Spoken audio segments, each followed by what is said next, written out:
Welcome to how to make a video presentation in Google Slides. So in this video we are going to show you how to make a video presentation in Google Slides. But before start of this video, I want you guys to like this video and subscribe to my YouTube channel. So first of all, you will open up Google Slides. Okay, you can download it from the App Store.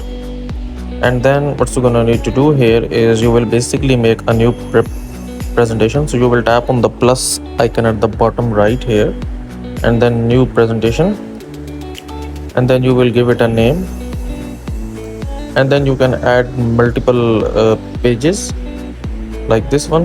And now once your presentation is done, you will tap on this plus display option here, and then basically tap on this option where it says present on this device.